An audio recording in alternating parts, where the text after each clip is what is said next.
আসসালামু আলাইকুম ইব্রাহিম। তো অনেকদিন পর ঢাকা থেকে চলে আসলাম আমাদের গ্রামের বাড়িতে। তো আসার পরই যখন আমি আমাদের পুকুর পাড়ে আসি, তখন উপর দিকে তাকায় দেখেন আকাশের কি অসাধারণ ভিউ। সুবহানাল্লাহ।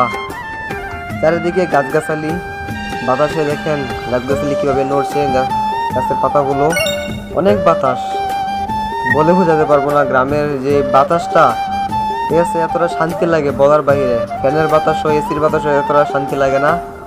আল্লাহর নিয়ামতের যে বাতাসটা, এটা খুবই শান্তি লাগে। তো দেখতে পাচ্ছেন এটা হচ্ছে আমাদের মাঠ, আমাদের বাড়ির পাশেই জমি। তো এটা হচ্ছে আমাদের পেঁপে গাছ, দেখতে পাচ্ছেন আমাদের পুকুর পাড়ে লাগানো পেঁপে গাছটা। দেখেন এই ছোট গাছটিতে কতগুলা পেঁপে গাইছে। আল্লাহ, দেখেন এই ছোট গাছটিতে কতগুলা পেঁপে ধরছে, দেখতে পাচ্ছেন। করতে তো আর ঝিলিকমিক করতেছে, ঠিক আছে, সবুজ।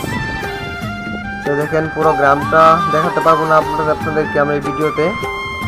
এটা হচ্ছে আমাদের বেগুন গাছ। তো এই সাইডে হচ্ছে আমাদের পুকুর, আর এদিকে চারিদিকে গাছগাছালি আমাদের লাগানো হয়েছে, এদিকে চারিদিকে গাছগাছালি। এটা মরিচ গাছ, মরিচ মোটামুটি আসছে আমাদের গাছে।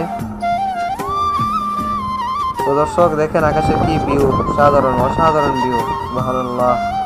আল্লাহ সৌন্দর্য দেখতে পাচ্ছেন, কত সুন্দর আল্লাহর আসমানের দৃশ্য। দেখতে থাকুন ভিডিওটি ভালো লাগলে অবশ্যই একটা লাইক করে দিবেন, আর চ্যানেলটা সাবস্ক্রাইব করে দিবেন। অবশ্যই ভিডিওটি কিন্তু অবশ্যই শেয়ার করে দিবেন। আর গ্রামীণ অঞ্চলে এই ভিডিওটি আপনাদের কেমন লাগলো তা অবশ্যই কমেন্টে বলে যাবেন। তো দেখতে থাকুন পুরো ভিডিওটি। আল্লাহ হাফেজ।